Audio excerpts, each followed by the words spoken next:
ओम नमः सिद्धेभ्य। ओम नमः सिद्धेभ्य। ओंकार बिंदु संयुक्तम नित्यं ध्यायन्ति योगिनः कामदं मोक्षदं चैव। ओंकाराय नमो नमः। मंगलम भगवान वीरो मंगलम गौतमो गणी मंगलम कुंद कुंदार्यो जैन धर्मोस्तु मंगलम सर्व मंगल मांगल्यम सर्व कल्याण कारकम प्रधानाम सर्वधर्माणां जैनम जयतु शासनम जैनम जयतु शासनम जैनम जयतु शासनम। नमः श्री समयसाराय स्वानुभूत्या सकाशते चित्स्वभावाय भावाय सर्वभावांतरे छिदे। इस भवतरु का मूल एक जानहु मिथ्या भाव आपो कर निर्मूल अब करिए मोक्ष उपाय करिए मोक्ष। जय बोलो देव शास्त्र गुरु की। जैन मिथ्या दृष्टि उसकी चर्चा मोक्ष मार्ग प्रकाशक ग्रंथ के 7वें अधिकार में टोडरमल जी साहब ने ली है।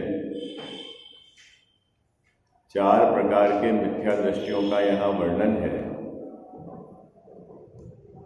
निश्चयाभासी, व्यवहाराभासी, उभयाभासी और सम्यक के सन्मुख मिथ्या दृष्टि। अभी अपन व्यवहाराभासी उसके चौथे भेद पर चर्चा कर रहे हैं। व्यवहाराभासी मिथ्या दृष्टि के भी 4 भेद यहाँ टोडरमल जी साहब ने आपको उनके श्रद्धान की विपरीतता या जोड़ पता चले उसके आधार से वर्गीकरण करके समझाया है। पहला तो कुल अपेक्षा धर्मधारक व्यवहाराभासी मिथ्या दृष्टि। दूसरा परीक्षा रहित आज्ञानुसारी धर्मधारक व्यवहाराभासी मिथ्या दृष्टि। तीसरा सांसारिक प्रयोजनार्थ धर्मधारक व्यवहाराभासी मिथ्या दृष्टि। और चौथा भेद जो अपना वर्तमान में चर्चा में चल रहा है उसका नाम इस प्रकार से है धर्म बुद्धि धर्मधारक व्यवहाराभासी मिथ्या दृष्टि। ये जो धर्म बुद्धि धर्मधारक व्यवहाराभासी मिथ्या दृष्टि धर्म बुद्धि से धर्म के अंग को धारण करता है। बात पकड़ में आई आपको? इतनी बात समझना। धर्म के जो अनेक अंग कहे हैं आगम में उसको बाबूजी धर्म बुद्धि से धारण करता है। उसको कुल परंपरा का जोड़ नहीं है, उसको संसारिक कोई प्रयोजन नहीं है। एकमात्र आत्म कल्याण की मुख्यता से वह धर्म के अंग को धारण करता है। देव शास्त्र गुरु की भक्ति में लगता है।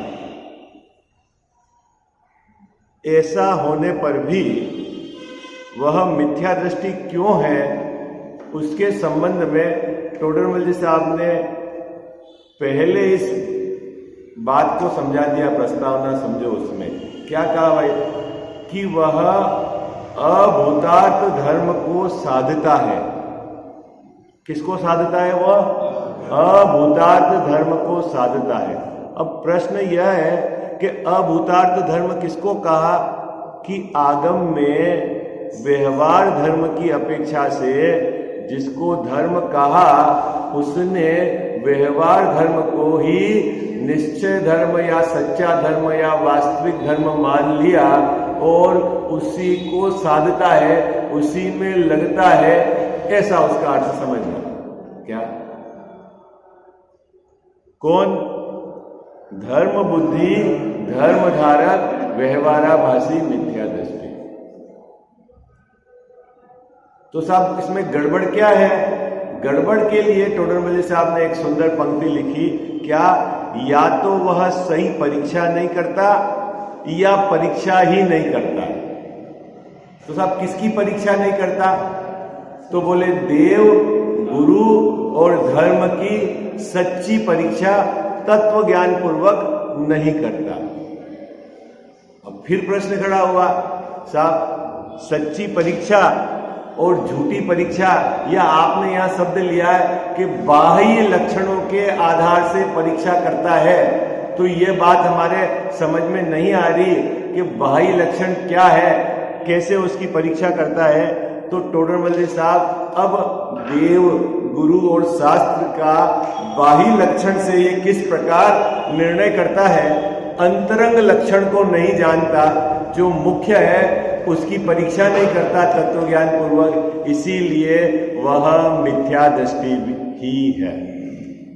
अभी बहुत सुंदर बात कल अपन इस विषय में निकली थी।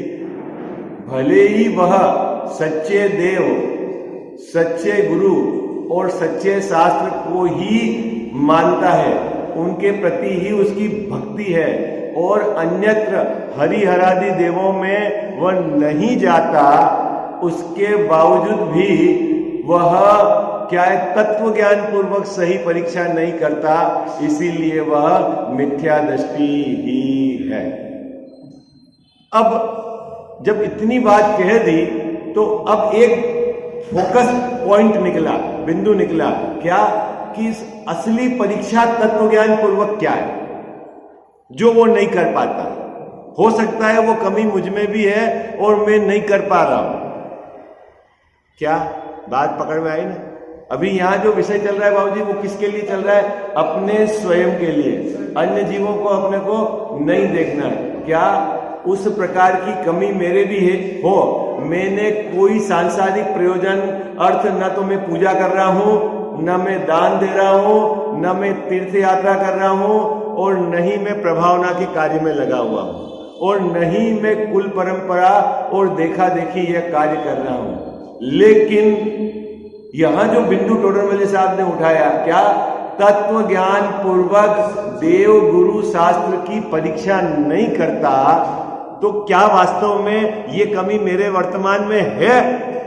और यदि है तो यहां जिस आधार से चर्चा की है उसमें आप विचार करके सम्यक निर्णय पूर्वक अपनी कमी को निकालने का उद्यम करना। ठीक है? किसी अन्य को देखकर उसकी निंदा करना, उसका कोई यहां दृष्टिकोण है नहीं। इतनी बात समझ में आ गई। अब कल अपन ने विषय प्रारंभ किया था, उसमें देव की भक्ति या देव के प्रति जो इसकी श्रद्धा हुई है वो बाह्य लक्षणों के आधार से हो गई है। अब बाह्य लक्षण क्या है? उसके लिए टोडरमल साहब ने पंक्ति लिखी थी कि हमारे देव को या वीतरागी सर्वज्ञ देव को 100 इंद्र पूजते हैं। कितने इंद्र पूजते हैं बाबा? 100 इंद्र पूजते हैं। तो हमारे देव इंद्र के द्वारा पूजे जाते हैं, इसीलिए देव है कि वह अनंत चतुष्टय से देव है, ये नक्की करो। वो सर्वज्ञता से देव है। भाई साहब क्या क्या नक्की करना है आप लोगों को? एक तो परीक्षा हो गई बाह्य लक्षणों से। क्या कितने इंद्र पूजते हैं बाबूजी? 100 इंद्र पूजते हैं। अन्यत्र किसी भी देवों की इस प्रकार की पूजा इंद्रों द्वारा नहीं होती। ठीक है? लेकिन इंद्र पूजते हैं और मैं उनको देव मानता हूं, तो ये मैंने बाह्य लक्षण से उनका निर्धारण किया। फिर से क्या बात समझ में आ गई आपको? क्या है? भक्ति में बाह्य के आधार से भी आपको मिल जाएंगे पाठ, इस भक्ति हो जाएगी है ना, ऐसे बहुत कथन मिलेंगे आगम में, लेकिन अपने को क्या समझना है कि वो जिस अपेक्षा से कहे हैं वो किनकी स्तुति है बाबूजी, किसकी स्तुति है? यदि आपने कहा कि परम औदारिक शरीर है, कैसा है जैन साहब? परम औदारिक शरीर है, किनका? हमारे देव का, अनंत भगवान का। सिद्ध भगवान का तो शरीर ही नहीं है बाबूजी, है? औदारिक परम औदारिक तो बात जाने दो, लेकिन परम औदारिक शरीर है तो शरीर तो अनंत देव से भिन्न है ना बाबूजी। चाहे औदारिक शरीर हो, चाहे परम औदारिक शरीर हो, लेकिन शरीर तो अनंत भगवान नहीं है ना। हाँ? बात कितने लोगों को समझ में आ रही है बाबूजी? शरीर तो अनंत भगवान नहीं है ना। अच्छा, वो आकाश में गमन करते हैं, जैसा है, तो तू आकाश में गमन करने के आधार से उनको देव मानता है क्या? क्या बात कही टोडरमल साहब ने? समोसरण की रचना को देखकर तू उनको देव मानता है क्या? बोलो। दिव्य ध्वनि कीर्ति है, उसके आधार से तू उनको देव मानता है क्या? तो ये तो सब बाह्य लक्षण है। तो तूने असली परीक्षा तत्व ज्ञान पूर्वक नहीं की और तू बाह्य लक्षण के साथ ही उनको देव की श्रद्धा के रूप में स्थापना करता है, इसीलिए तू मिथ्या दृष्टि है। क्योंकि देव और जीव को जो एक गिने वह बहिरात्म तत्व है। बात पकड़ में आ गई क्या? बाबूजी, बड़े पंडित साहब का एक एंगल था जन्म दिवस के अंतर्गत। जैन साहब पहले जब बर्थडे मनाते थे क्या, तो वो क्या करते थे? बर्थडे मनाते हैं तो केक लाते हैं, अपने यार मित्रों को बुलाते हैं, केक काटते हैं या उनको किसी होटल या खाना खिलाते हैं। एक जना तो बर्थडे मना रहा है, ठीक। एक व्यक्ति बर्थडे के दिन क्या करता है? विधान करता है, पूजा करता है, और दूसरा क्या है? जो भी मंदिर में दान देता है, ठीक। अभी मुद्दा क्या है? मुद्दा क्या है बाबूजी? कौन सी चीज अच्छी है? हाँ, बात, मेरी बात समझ में आई आपको? क्या बात समझ में आई जैन साहब? क्या एक व्यक्ति बाबूजी जन्मदिन पर अपने यार दोस्तों को होटल में बुलाता है, केक काटता है, और आज मेरा जन्मदिन है, आज मैं 25 बरस का हो गया, मैं 30 बरस का हो गया, ठीक है। और एक व्यक्ति 25 बरस या 30 बरस की जब उसकी आयु हुई इस वर्तमान पर्याय की, तो सबको मंदिर में बुलाकर विधान करके 5-1 हजार रुपये दान देता है, हो सकता है बोली लेता है। अब आपके हिसाब से दोनों कार्य में से कौन सा कार्य उचित है? हाँ? अरे एकदम आप मत उड़ा दो उसको। देखो अभी बहुत मार्मिक बात है। बात क्या है भाई, आप पूजा कर रहे हो, दान दे रहे हो, उसमें कोई दिक्कत नहीं है। और अभिप्राय क्या है? हाँ, अभिप्राय में मेरा जन्म 25 साल पहले हुआ, मैं 25 साल का हूं, इस मान्यता को तुम चाहे केक काट के पुष्ट कर रहे हो, चाहे आप विधान करके पुष्ट कर रहे हो, तो आपने मुझे अपने को 25 बरस का माना, अने आप मिथ्या दृष्टि हो। क्या बात एंगल पकड़ में आया आपको? हाँ बाबूजी, आप अपनी श्रद्धा में क्या मजबूती कर रहे हो कि मैं 25 बरस का हो गया, मैं 30 बरस का हो गया, मैं 35 बरस का हो गया है, और आप उसको ऐसा अंदर में स्वीकार करते हो। तो आपने देह और जीव को एक गिना, और देह जीव को एक गिना, बाहर में पाप का आयोजन हो या बाहर में पुण्य का आयोजन हो, लेकिन अभिप्राय में तो मिथ्या तो बना रहा ना। हाँ? कितने लोगों को समझ में आ गई? कितने लोगों को समझ में आ गई? हाँ? हाँ? अगर अपेक्षा की दृष्टि से देखा जाए तो वो होटल में कर रहा है, उसके आगे विधान सही है। हाँ, सही कहा है। हाँ। एक इधर रखिए, एक इधर रखिए। हाँ, अगर आप पूजा कर रहे हो, विधान कर रहे हो और अंदर में मैं देह से भिन्न हूं, मैं 25 बरस का नहीं, मैं अनादि अनंत हूं, हाँ? तो क्या दिक्कत है? कोई दिक्कत नहीं है। लेकिन अपने को मात्र देह की, इस वर्तमान देह के संयोग से ही इतना मानना, यह श्रद्धा की विपरीतता है। देखो ये बात तो आपके पकड़ में आ गई ना। क्या इस जीव ने क्या करा? देह जीव को एक गिना। अब अरहंत भगवान को भी परम औदारिक शरीर वाला मानता है, जबकि अरहंत भगवान शरीर से भिन्न है, तो वहां भी उसने एक किया, इसलिए वह मिथ्या दृष्टि। बात पकड़ में आ गई? बात एंगल पकड़ में आ गया आपको? हाँ, तो उनका परम औदारिक शरीर नहीं है। अरे संयोग में तो शरीर परम औदारिक है, लेकिन भगवान शरीर से अत्यंत भिन्न विराजते हैं। इतनी बात समझ में आ गई आपको?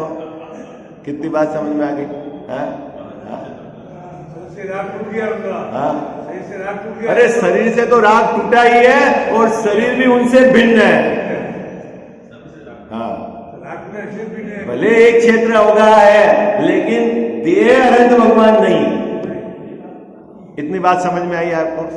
स्तुति भले आप देह के माध्यम से कर रहे हो, लेकिन आपको ये बराबर खबर होनी चाहिए कि देह अनंत भगवान नहीं है, उससे भिन्न। ये बात टोडर मल्ली साहब एक ने, ये इसको कहते हैं सच्ची परीक्षा। दिव्य ध्वनि किसकी कीर्ति है बाबू जी? दिव्य ध्वनि किसकी कीर्ति है? कितनी भाषा में गिरती है? सर्वांग से गिरती है। सर्वांग अंग किसके हैं? वो बोलो भाई, अंग किसके हैं बाबूजी? सर्वांग से दिव्य ध्वनि गिरती है। हाँ, और दिव्य ध्वनि भाषा वर्गणा, ठीक है। तो आप भाषा वर्गणा के आधार से, अंग से के आधार से यदि अनंत भगवान को पकड़ते हो, तो अनंत भगवान तो उससे भिन्न है। कठिन तो नहीं हो गई बात? है? क्षुधा नहीं है, त्रसा नहीं है। किसको भूख लगती है? किसको प्यास लगती है? किसको पसीना आता है? दादा कहते हैं, दादा अभी तो भगवान को पसीना आ जाए तो चमत्कार हो जाता है। नहीं बाबू, अभी यहां तो एंगल ही अलग है। अभी तो लोक में बाबूजी भगवान को पसीना आ गया। अभी आप एक वो है, कहाँ गए थे? हम और खेमचंद जी यात्रा करने के लिए, चंदेरी शायद, मुझे एग्जैक्टली पता नहीं। तो वहां क्या बोलता है वो, जैसे हम गुरुवार या बुधवार के दिन पहुंचे होंगे, पता नहीं, वो कोई ऐसी प्रतिमा है पाषाण की, जिसपे यहाँ आप देखते हो तो ऐसा एंगल से देखते हो तो ऐसा लगता है सल, सिर पे सल, मतलब काई के निशान है, टेंशन के। और तो वो क्या बोलता है वहां का पुजारी कि आज के दिन, बाद बुधवार के दिन आपके ये भगवान है, इसको आप देखोगे, सिर्फ आप बहुत भाग्यशाली हो, बुधवार के आए हो, आप देखोगे तो अभी भगवान के आपके सिर पर बिल्कुल सल गिरे दिखेंगे। अच्छा, और गुरुवार के दिन जो आता है उसको क्या बोलते हैं? वो कि गुरुवार के दिन भाग्य। अरे हमने कहा भाई भगवान के बाहर सिर पर सल क्यों आएंगे बाबूजी? वो उनकी प्रशंसा है क्या? है? लेकिन जब हमने उससे बात की तो उसने आगे चर्चा नहीं की। उसको ऐसा लगता है कि जगत के जीवों को बाहर भले दोष हो तो भी उसको दिखाकर चमत्कार के बहाने लूटा जा सकता है। अपने को अच्छे से समझना है। क्या समझना है? बाह्य लक्षण क्या है और अंतरंग लक्षण क्या। यही बात टोडर मल्ली साहब ने इस पैराग्राफ के अंदर उठाई। देखो अपन वहां अरहंत देव है, इंद्रादि द्वारा पूज्य है, ठीक है, इंद्र के द्वारा पूज्य है, इसलिए अनंत भगवान पूज्य है। ऐसी यदि तेरी मान्यता है तो तुम मिथ्या दृष्टि है।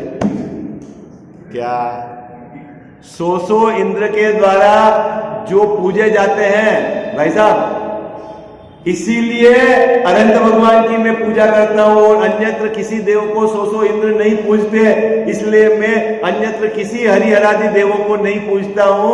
ऐसा जानकर तूने अन्य देवों की पूजा करने का त्याग किया है, तो तूने इंद्रों के आधार से अनंत भगवान को पकड़ा है, बाही लक्षण से पकड़ा। बात पकड़ में आई क्या? सरल है। अनेक अतिशय सहित है। क्या देखा बाबूजी वहां पर? चमत्कार है। समोसरण में भी चमत्कार ही दिखता है बाबूजी, है ही चमत्कार। अभी आप कल्पना करो यदि जैन साहब अभी यहाँ समोसरण आ जाए अपने, ठीक है, और अपन समोसरण में गए, अब वहां पर तीसरे चौथे नंबर की भूमि में एक कुंड आते हैं, नाम भूल रहा हूं मैं, ठीक है, उसमें आप डुबकी लगाओ तो आपको आगे पीछे के दो भाव दिखने लग जाते हैं। आपको ईमानदारी से चमत्कार नहीं लगेगा?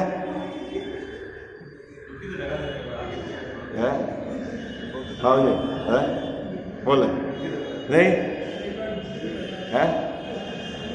अभी कहीं भी अपन ईमानदारी से किसी भी अतिशय क्षेत्र में जाते हैं, सबसे पहले आप क्या पूछते हो कि यहाँ क्या चमत्कार हुआ? आपको चैतन्य का चमत्कार वो तो लगता ही नहीं है। कोई बोलेगा केसर गिर गई, कोई बोलता ये, कोई बोलता ये है, बोला ऐसा ही है? सबको पता है चमत्कार नहीं होता। नहीं, मैं ये नहीं कह रहा हूँ बाबूजी चमत्कार नहीं होता है, हाँ वो एंगल अलग है। अभी मैं बिल्कुल नहीं कह रहा हूं कि चमत्कार नहीं होता। हाँ, मुद्दा यह है कि तू चमत्कार के आधार से अनंत भगवान को पकड़ रहा है क्या? वो गड़बड़ी है, वो बिंदु अलग है अभी कि चमत्कार होता है कि नहीं होता। आज चमत्कार किसको मानते हो वो आप जानो। किसको चमत्कार मानते हो मुझे तो बता दो। आप किसको कहते हैं चमत्कार? बोलो आप, बोलो जल्दी बताओ, चमत्कार किसको कहते हैं? आप किसको मानते हो जैन साहब चमत्कार है? आपको लग जाएगा तो आप समोसरण में देखोगे तो वहां तो आपको हर चीज चमत्कार वाली दिखेगी। है? पहला चमत्कार तो एक नीचे से खड़े होंगे, 20,000 सीढ़ी टकाटक चढ़ जाएगी और आपको वहां कोई मशीन नहीं लगी हुई है, कोई ड्राइव नहीं है, कोई इलेक्ट्रिक का कनेक्शन नहीं है, तो जैन साहब वहीं उतर चढ़ करोगे और क्या करोगे?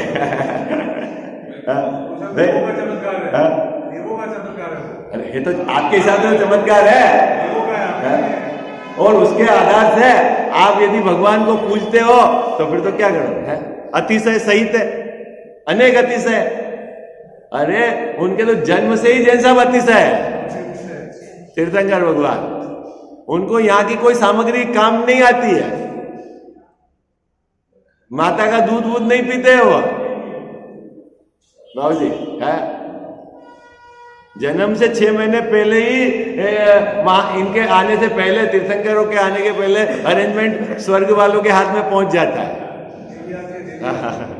आपके हाथ में क्या अरेंजमेंट है? तो आपको तो चमत्कार लगता है बाबूजी। अब उसको देखकर आप अनंत भगवान की भक्ति करते हो, उनको महिमावंत मानते हो, तो आपने बाही लक्षण से पकड़ा है। ये है कहना। क्यों? ये तो पुण्य का खेल है बाबूजी। किसका खेल है ये? हाँ, समोसरण की रचना किससे होती है? हाँ, किसका खेल है बाबूजी? पुण्य का खेल है। और पुण्य तो क्या है? पुण्य को तो मेटना है, वो तो आश्रम बंद है। ये है? अब पसीने छूट गए। बात पकड़ भाई, देखो क्या कितनी सुंदर बात उठाई टोडल साहब ने। क्या? अनेक अतिशय सहित है, क्षुदादि दोष रहित है, शरीर की सुंदरता को धारण करते हैं। भाई साहब, इस लोक के अंदर सर्वोत्कृष्ट पुद्गल परमाणु से मिलकर आपका देह बना है, ऐसा बोलते हो ना भक्तामृत स्त्रोत में। कौन सा श्लोक है मेरे को? है माणु। इस मतलब इस लोक के सबसे सुंदर पुद्गल परमाणु जो शांत है, उनसे मिलकर आपका शरीर बना है। लेकिन शरीर किसका है? वो अनंत भगवान का है। अब तूने शरीर के आधार से अनंत भगवान को पकड़ा है, तो वो तो उनके संयोग है। क्या है बाबूजी? और अनंत भगवान उससे भिन्न है। हाँ? सेठ जी की महिमा, सेठ जी के दया उदारता उससे न आके उनके बाहर के वैभव से आवे तो वो असली सेठ जी की महिमा है क्या? बाबूजी बताओ। उनके तो इतनी गाड़ी है, इतने नौकर है, इतने मकान है, इतनी फैक्ट्रियां हैं, तो तू किसके आधार से सेठ जी को पकड़ रहा है? तो संयोगों के आधार से पकड़ रहा है, तो वो सेठ जी की क्या महिमा है उसमें? वो तो पुण्य का उदय है। कल मान लो उदय चला गया तो तू, तेरे हिसाब से तो सेठ जी आउट है। बोलो है? नहीं बाबूजी है?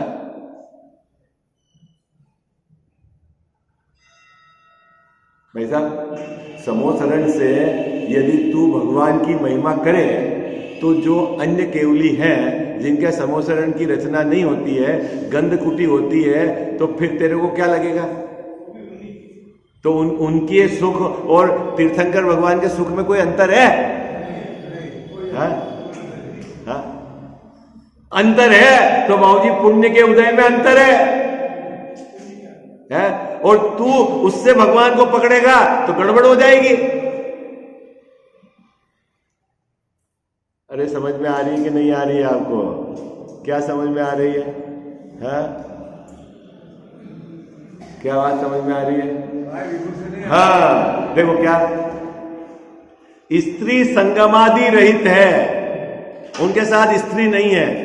इसको पकड़कर तू यदि भगवान को मानेगा तो जिन अन्य देवी देवताओं के साथ स्त्री नहीं है या पुरुष नहीं है उनको भी तू पूजने लग जाएगा।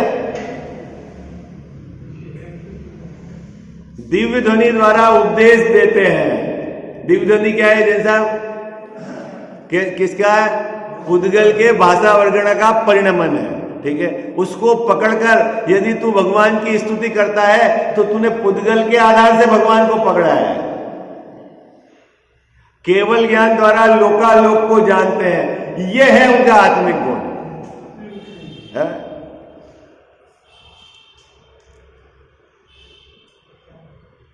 काम और क्रोध नष्ट किए हैं, उनकी पर्याय से विकार उन्होंने नष्ट कर दिए हैं, इत्यादि विशेषण कहे। इतनी सारी बात आगम में कही है। विशेष जो भी बात कही है ना, सो इंद्र पूजते हैं, अधर में आकाश में गमन करते हैं, समोसरण की रचना है, दिव्य ध्वनि कीर्ति है, परम औदारिक उत्कृष्ट शरीर है, केवल ज्ञान आदि सहित है, विकारों को जिसने धो डाला है, कसायों को धो डाला है, ये सब बातें आगम में आएगी। अब तूने भगवान को कैसे आइडेंटिफाई किया है? बाह्य लक्षण से कि तेने तत्व ज्ञान पूर्वक असली लक्षण से करा? ये बात मुद्दे है। इतनी बात तो आगम में आएगी। अब टोडरमल साहब इसका स्पष्टीकरण कर रहे हैं। इसमें से तो कितने विशेषण पुद्गल आश्रित है। क्या किसकी विशेषता हुई?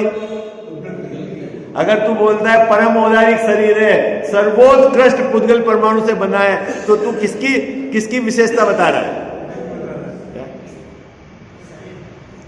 और कितने ही जीव आश्रित है। केवल ज्ञान है वो जीव के आश्रित है। विकार आपने मिटा दिया तो जीव का जो है, पूर्व में जो विकार था उसको मिटा दिया, वो जीव के आश्रित है। तो कुछ तो पुद्गल आश्रित है, कुछ जीव आश्रित है, और उनको भिन्न न जानकर सबको मिलाकर एक भगवान अनंत है ऐसा मानता है। बाबू जी क्या गड़बड़ हो गई? देखो श्रद्धा की विपरीतता बनी रही। श्रद्धा की विपरीतता किसको कहते हैं? जैन साहब, देह जीव को एक गिने, देह कुरूप हो या कामदेव जैसा सुंदर तन हो, लेकिन तू कुरूप को एक गिनता हो और कामदेव जैसा सुंदर तन है उसको भी जीव मानता हो, तो तेरी मान्यता विपरीत है। आई बात है। वो तो नाम कर्म के उदय के अनुसार बाहर की पुद्गल की बाबूजी व्यवस्था है, वहां जीव का कुछ नहीं है। क्या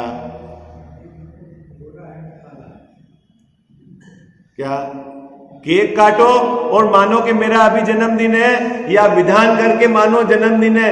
तूने इस शरीर के जन्म के साथ ही अपना जन्म माना है, तो फिर तू मैं कि अनादि अनंत कैसे हुआ? हा? तेरी श्रद्धा तो अभी जन्म हुआ ना, ये माना ना तेने, आई बात समझ। श्रद्धा की तो विपरीतता हुई ना। बाहर में प्रवृत्ति संस्कार युक्त क्या है क्या नहीं है जुदी बात है, मुद्दा श्रद्धा का है। तूने देह जीव को एक गिना है, चाहे वहां गिना है केक काट कर, चाहे पूजा करके गिना है, दोनों परिस्थिति में देह जीव को एक गिना है, इसलिए तू बहिरात्म तत्व मुदा है।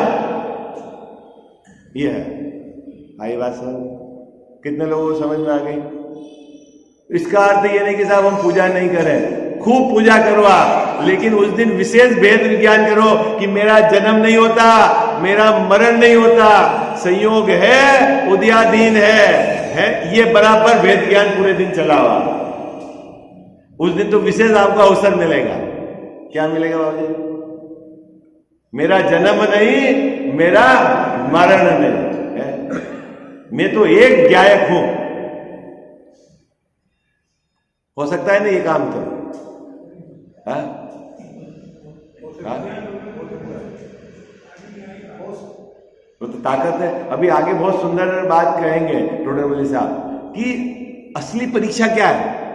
आप बोलते हो ना असली परीक्षा आत्मिक गुण क्या है, तो साहब अनंत दर्शन, अनंत ज्ञान, अनंत सुख, अनंत वीर्य, ठीक है, उसके द्वारा अनंत भगवान की परीक्षा करनी, और परीक्षा करके भी परीक्षा का पूरा देखना कि वो जो उनको केवल ज्ञान प्रकट हुआ है, वो केवल ज्ञान आया कहां से? इंद्रों ने दिया है कि शरीर से आया है कि समोसरण से आया है? आया कहां से? ये बताओ, कहां से आया वो केवल ज्ञान? कहां से आया केवल ज्ञान? हाँ, वो केवल ज्ञान शक्ति रूप से उसमें था। ठीक, किसमें बाबूजी? उस जीव में था, और उस जीव में शक्ति रूप केवल ज्ञान था। ऐसा ही जीव में शक्ति रूप हूं, यह है मुद्दा। आई, यह है तत्व ज्ञान पूर्वक परीक्षा। क्या बात पकड़ में आ रही बाबूजी? कहां से आया उनके केवल ज्ञान? है कर्म ने दे दिया है क्या? शरीर ने दे दिया है क्या? समोसरण ने दे दिया है क्या? है इंद्रों ने दे दिया है क्या? किसने दिया? कहां से आया?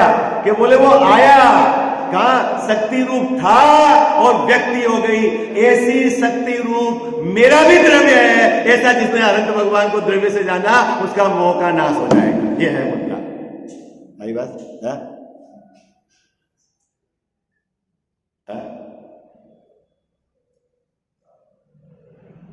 कठिन तो नहीं है? हाँ? कितने गुण है उनमें बाबूजी? अनंत गुण है। ऐसे अनंत गुण मुझ में भी है। यह है अनंत भगवान के गुणों से आपने तत्व ज्ञान बोला। कितने गुण उनमें? जितने अनंत गुण हैं उतने अनंत गुण मुझ में भी है ना? गुण तो शुद्ध ही है उनके, और मेरे भी शुद्ध ही है। जैसा क्या अंतर है उनमें और मुझ में? है? कोई अंतर है? मेरे भी शक्ति रूप है। शक्ति रूप है, शुद्ध रूप है, पर्याय में घटाओ। क्या है ना? गाथा नंबर कौन सी? 80 है ना? है जो जानत भी अनंत भगवान को द्रव्य गुण पर्याय से जानता है। क्या जैसा है? उनके पर्याय का भी परिणमन वाला स्वभाव है, और मेरी पर्याय का भी परिणमन वाला स्वभाव है। उनकी पर्याय भी क्रमबद्ध रूप परिणमन करती है, मेरी पर्याय भी क्रमबद्ध रूप परिणमन करती है। अंतर क्या है ये बताओ? ठीक है, उनके क्रम में अभी केवल ज्ञान वाला है और मेरे क्रम में अभी मति श्रुत ज्ञान है, लेकिन है तो क्रम में। अक्रम है कुछ?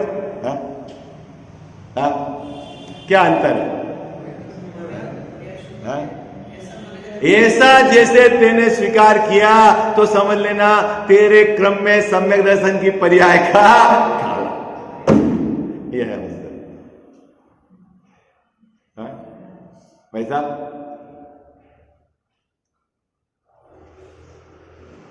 ये तो समझना तो पड़ेगा आपको। असली भक्ति क्या है, भेद विज्ञान क्या है, मूल बात क्या है? नहीं तो क्या होगा, ये मनुष्य भाव हमारा चला जाएगा। लोकालोक, देखा देखी, ये कुल परंपरा, जो किसने चमत्कार बता दिया, अपन भाव विभोर हो गए, और फिर अपने को खुद को ही खबर नहीं पड़ रही कि अपन को किस दिशा में जाना है?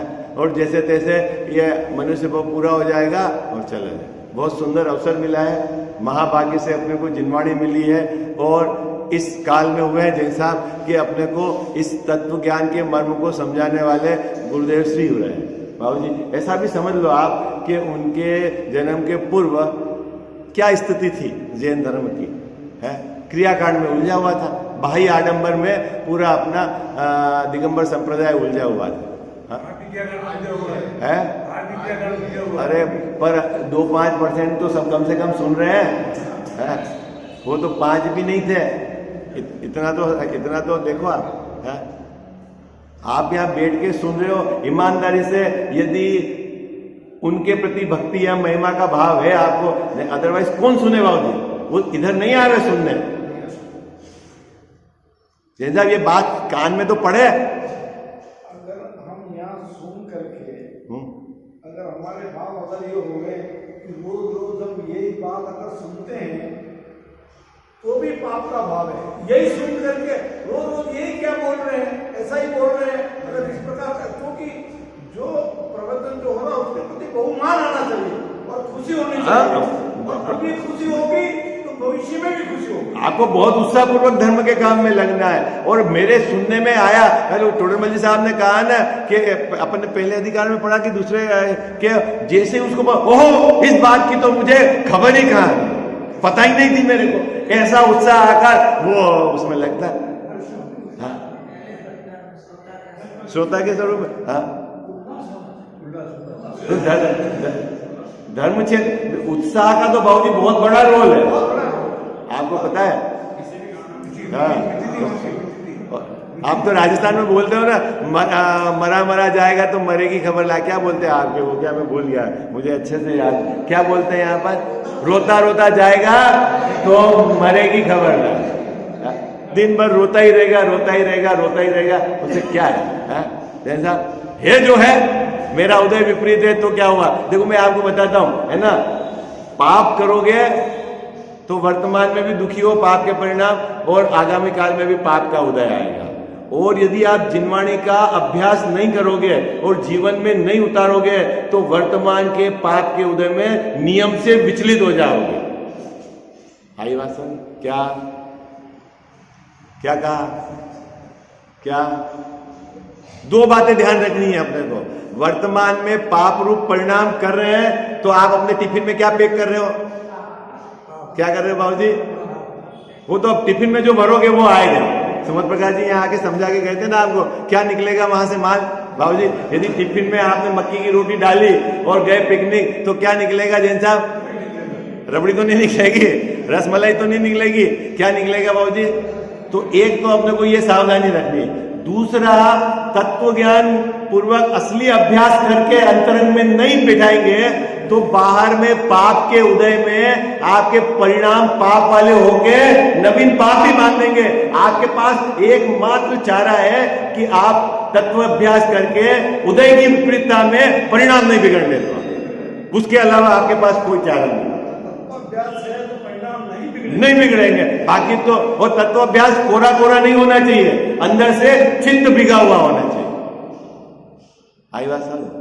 क्या रट लिया, बोल दिया, सुना दिया, परीक्षा दे दी, रिजल्ट आ गया, इनाम मिल गया और अंदर से तो कुछ नहीं, तो फायदा तो अंदर से है। आई बात समझ? तो वो नहीं करना, नहीं, उसका भी एक रोल है, लेकिन इतना पर्याप्त नहीं है। अपने जीवन में गहराई से तत्वाभ्यास करना है और उदय की विपरीतता में अपने को गहराई से उसका विचार करके अपने को संभाल रखनी है अपने परिणाम। निश्चय एंगल तो और अलग है कि परिणाम संभाल सकते हैं कि नहीं संभाल सकते हैं, अभी मैं उसकी चर्चा नहीं कर रहा। वो जब मैं एक साथ 5-7 पक्ष बताऊंगा तब उसकी चर्चा करेंगे कि परिणाम की संभाल हो सकती है कि नहीं हो सकती है? वो भी एक बहुत बड़ा एंगल है। लेकिन अभी आप इतना समझो कि हमारे जीवन में 24 घंटे क्या मोटी मोटी बात बाबूजी 5-10 बातें आपको याद रखनी है, वो बहुत कोई बड़ी बातें नहीं, उनको ही आप दोहराते रहो तो आपको कम से कम भेद विज्ञान का चलता रहेगा, है ना। बाहर में जीवन कैसा होना चाहिए? अन्याय अनिति अभक्ष से दूर, पाप से दूर, चित्त सरल होना चाहिए, आत्म कल्याण की भावना होनी चाहिए, और कदाचित उदय की विपरीतता है तो भी तत्व ज्ञान के जोर से हम में इतनी ताकत तो है कि चाहे उदय की विपरीतता है अपन हर परिस्थिति में शांत रह सकते हैं। ये अपनी ताकत है भाई साहब। अब इतना काम आप कर लो तो समझ लेना अपनी दिशा सही में चलने लगे है? 2-4 ये इस प्रकार के जिस जीव के लक्षण है ना, ये समझ लेना उसके वो होता है ना, बारिश के पहले ठंडक आती है ना, जैसा ऐसा लग जाता है ना बारिश आने वाली, जिसके इस प्रकार के वर्तमान जीवन में इस प्रकार की लक्षण पाए हैं तो समझ लेना 2-4 भाव में अब उसका तो सम्यक दर्शन होने वाला है। आई बात समझ? जो सहज रह सकता है तो दादा की उस पंक्ति है कि अब तेरा भविष्य सुंदर होने वाला है यदि तेरे जीवन में सहजता आ गई है। मैं भूल गया पंक्ति मुझे मुंह जवानी, आपके पास वो है ना पुस्तक, उसमें आप पढ़ना उसके अंदर कि अब तेरा भविष्य सुंदर होने वाला है। कब? सहज हो जाए, बाहर कुछ भी हो तू उदासीन रहने लग गया, समझ लेना आप तेरा काम अब तू तेरे सही दिशा में बैठ गया है। ठीक है, तो अपने को क्या चेक करना है भाई साहब? क्या चेक करना है?